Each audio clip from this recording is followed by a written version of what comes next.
Hello everyone, welcome to my channel education to awareness. और आज हम लोग पढ़ने जा रहे हैं what is frost, what is manual defrosting and what is auto defrosting. Frost is a thin layer of ice which forms from water vapor coming in contact with a solid surface whose temperature is below freezing point of water and resulting in a phase change from water vapor to ice। ठीक है, तो जल वाष्प जब किसी ऐसी ठोस सतह के संपर्क में आता है जिसका तापमान उसके हिमांक तापमान से कम है, तब वो एक बर्फ की परत में परिवर्तित हो जाता है, जिसे हम क्या कहते हैं, फ्रॉस्ट कहते हैं। यानी कि वाटर वेपर जो है वो जल में ना कंडेंस होके डायरेक्ट आपका आइस, बर्फ या हिम में परिवर्तित हो जा रहा है और उसकी एक लेयर टाइप की डिपॉजिट हो जाती है उस सॉलिड सरफेस पे, ठोस सतह पे। उसी लेयर ऑफ आइस को हम फ्रॉस्ट कहते हैं। जब ये फ्रॉस्ट फॉर्मेशन एक कंटिन्यूस प्रोसेस के फॉर्म में होता है, यानी कि आपकी एक फ्रॉस्ट की लेयर डिपॉजिट हुई, उसके बाद दोबारा आपकी जो वाटर वेपर है वो आपका फ्रॉस्ट यानी कि बर्फ़ में, हिम में परिवर्तित हुआ, दूसरी लेयर आपकी डिपॉजिट हुई। ठीक है, इस तरह से जब आपकी कई लेयर्स डिपॉजिट होती हैं तो उस केस में आप देख सकते हैं जो आपका फ्रीज़र है उसमें इस तरह से आपका जो बर्फ़ है या फ्रॉस्ट है वो डिपॉजिट हो जाता है। ठीक है, तो देख सकते हैं इससे आपकी क्या प्रॉब्लम आती है।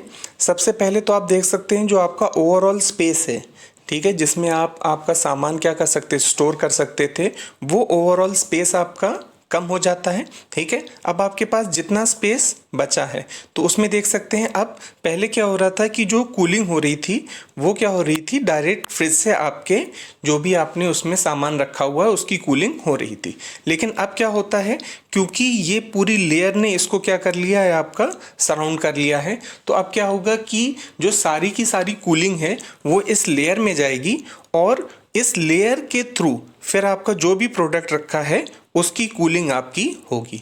ठीक है, तो इससे क्या होता है, एक तो एफिशिएंसी आपकी कम होती है, दूसरा आप देख रहे हैं आपका जो स्पेस भी है जो उसके लिए आपका यूटिलाइज कर सकते थे वो स्पेस भी धीरे धीरे आपका कम होता जाता है।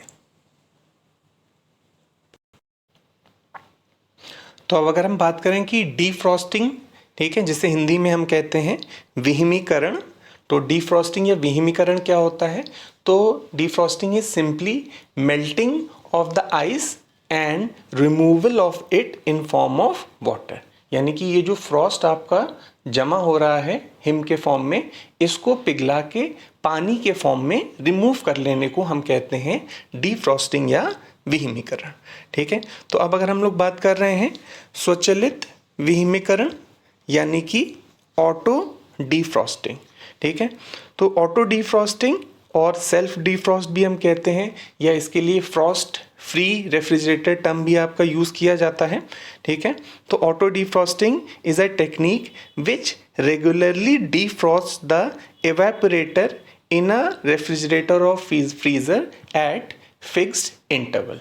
ठीक है, तो एक फिक्स्ड इंटरवल पे जो आपका ऑटो डीफ्रॉस्टिंग की जो आपकी टेक्निक है वो आपके फ्रिज यानी रेफ्रिजरेटर को रेगुलरली डीफ्रॉस्ट करती रहती है, यानी कि उसमें जमने वाली फ्रॉस्ट यानी बर्फ़ को आपका रिमूव करती रहती है।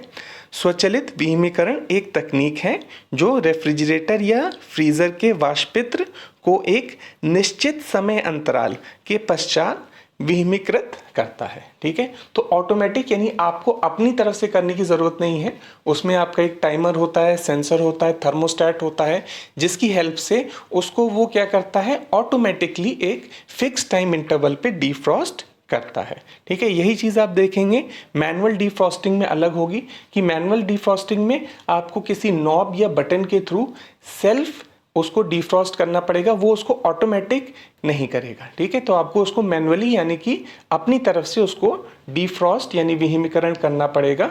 ठीक है, ऑटो डीफ्रॉस्ट के केस में ये ऑटोमेटिकली फिक्स आपका फिक्स्ड इंटरवल पे ये प्रोसेस अकर करता है।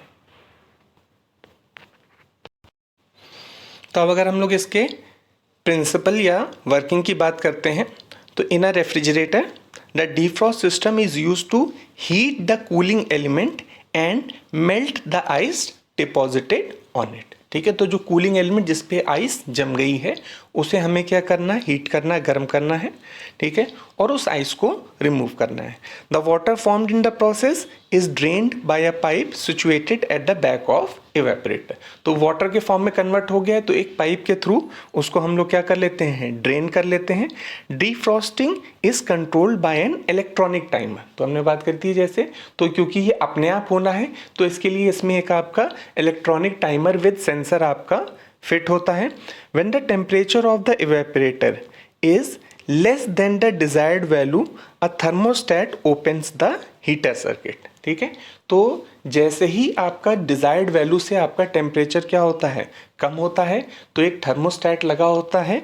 ठीक है, जो कि एक हीटर सर्किट को ओपन कर देता है।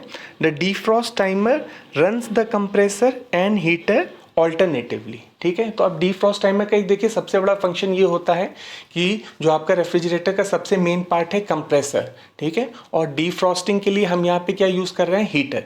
तो डिफ्रॉस्ट टाइमर का काम ये होता है कि कंप्रेसर और हीटर दोनों एक साथ ना चले।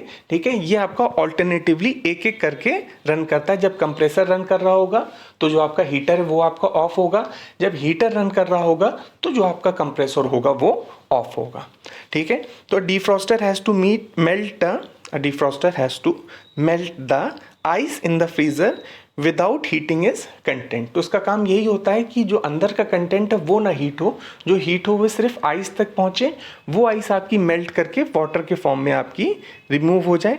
ठीक है, तो रिक्वायरमेंट के अकॉर्डिंग जो आपकी इसकी जो हीटिंग कैपेसिटी होती है वो आपकी अराउंड 300 वॉट टू 600 वॉट आपकी इसकी हीटिंग कैपेसिटी होती है। ठीक है, due to the frost formation the content of the freezer are cold more than the desired level. ठीक है, तो कई बार क्या होता है कि जितना हम उसको कूलिंग नहीं भी करना चाहते हैं उससे ज़्यादा कूलिंग हो जाती है जो आइस आपकी वहाँ पे बनती है, जिसकी वजह से भी इलेक्ट्रिसिटी जो आपका कंजम्पशन है वो आपका बढ़ जाता है। यानी कि अगर जैसे मैनुअल डिफ्रॉस्टिंग अगर आप टाइमली नहीं करते हैं, ठीक है, तो उस केस में आपका जो उसका पावर कंजम्पशन है जो आपका क्या होगा वो ऑटो डिफ्रॉस्टिंग से आपका क्या कर जाएगा, आपका इंक्रीज कर जाएगा। ऑटो डिफ्रॉस्टिंग के केस में क्या है कि आपको अपनी तरफ से कुछ करने की ज़रूरत नहीं है, वो ऑटोमेटिकली आपका क्या करेगा, उसको ऑपरेट करेगा और एफिशिएंटली आपकी जो रेफ्रिजरेटर है उसको रन करेगा। ठीक है, तो एक रेफ्रिजरेटर में डिफ्रॉस्ट तंत्र थोड़ी देर के लिए शीतलन अंग को गर्म करता है और उस पर जमी बर्फ को पिघला देता है। इसके परिणाम स्वरूप बना पानी यूनिट के पीछे तरफ से आपका एक नलिका के माध्यम से निकलता है। डिफ्रॉस्टिंग एक इलेक्ट्रॉनिक टाइमर से नियंत्रित किया जाता है। ठीक है, जब वाष्पक का तापमान पूर्व निर्धारित तापमान से कम होता है तो थर्मोस्टेट हीटर सर्किट को ओपन कर देता है, खोल देता है। डिफ्रॉस्ट टाइमर से संपीडक तथा डिफ्रॉस्ट बारी बारी परिचालित होता है, यानी कि ऑल्टरनेटिवली आपका रन करता है। डिफ्रॉस्ट हीटर को बिना फ्रीजर में रखे अवयवों को गर्म किए बिना जमी बर्फ को पिघलाना होता है। तो जो सामान उसमें रखा है उसको बिना गर्म किए आपका जो उसमें बर्फ है उसको आपका पिघलाना होता है। तो जैसे भी हमने बात करी थी ये 300 से 600 वॉट के बीच में होते हैं। ठीक है, और अगर प्रॉपरली अगर हम मैनुअल डिफ्रॉस्टिंग अगर टाइमली जैसे मैंने बताया था अगर नहीं कर रहे हैं तो उस केस में आपका जो उसका जो बिजली कंजम्पशन है, एनर्जी कंजम्पशन है वो आपका इंक्रीज कर जाएगा। मगर अगर हम एक प्रॉपर वे में मैनुअल डिफ्रॉस्टिंग यानी कि टाइमली उसको डिफ्रॉस्ट करते रहें, ठीक है, तो मैनुअल डिफ्रॉस्टिंग में भी हम लोग देखते हैं कि जो आपका एनर्जी कंजम्पशन है वो हम लोग काफ़ी सेव कर सकते हैं।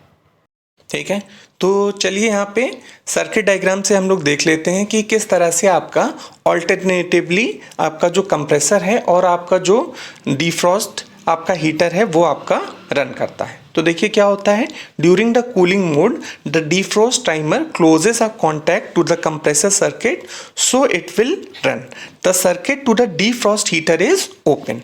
ठीक है, तो देखिए आप यहाँ से देख सकते हैं इस वक्त आपका जो defrost टाइमर है उसमें जो आपका कंप्रेसर का सर्किट है वो आपका क्लोज है, ठीक है, और जो आपका डिफ्रॉस्ट वाला सर्किट है ये सर्किट आपका क्या है, ओपन है।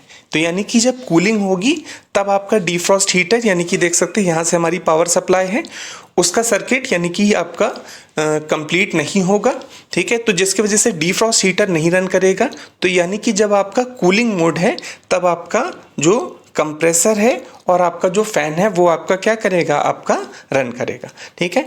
When in this mode the thermostat, ठीक है, cycles the compressor and fan motor on and off to maintain a appropriate temperature, ठीक है। तो ये जब तक आपका ये कूलिंग मोड चलेगा तब तक आपका जो कंप्रेसर है और फैन है वो अपने ऑन ऑफ मोड में चल सकता है, ठीक है। आपका जो भी टेम्परेचर रिक्वायर्ड टेम्परेचर है उसको आपका क्या करने के लिए, मेंटेन करने के लिए। अब नेक्स्ट देखिए क्या होगा, जब आपका जो फ्रिज है या रेफ्रिजरेटर है उसमें काफ़ी सारी फ्रॉस्ट डिपॉजिट हो जाएगी, then the defrost timer eventually switches into defrost mode and supplies power to the defrost heater to melt any frost that has accumulated on the evaporator coil, ठीक है। तो अब देखिए यहाँ पे आप देख सकते हैं कि जो सर्किट पहले कंप्रेसर के लिए क्लोज था तो वो सर्किट अब क्या हो गया, कंप्रेसर के लिए ओपन हो गया है। अब ये सर्किट डिफ्रॉस्ट आपका हीटर के लिए क्या हो गया है, क्लोज हो गया है।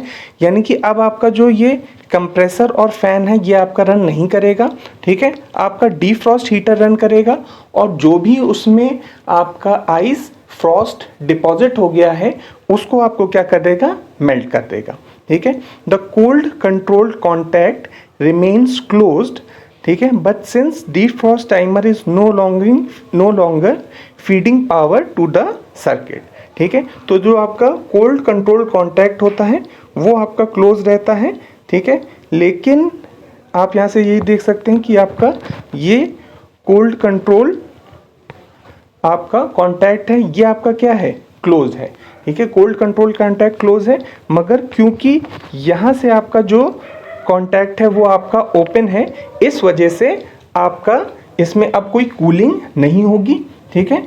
और जो आपका डिफ्रॉस्ट टाइमर है वो आपका डिफ्रॉस्ट हीटर की हेल्प से जो भी उसमें फ्रॉस्ट डिपॉजिट होगी उसको मेल्ट कर देगा, ठीक है। तो यहाँ पे देख सकते हैं ये जो आपका कोल्ड कंट्रोल है इसका काम तब होता है जब आपका डिफ्रॉस्ट टाइमर जो होता है वो आपका क्या होता है, कनेक्टेड होता है, ठीक है। और हमें कंप्रेसर को ऑन या ऑफ रखना है according to maintaining the desired temperature. तो वो हम यहाँ पे कोल्ड कंट्रोल जो आपका स्विच है उसकी हेल्प से करते हैं, ठीक है।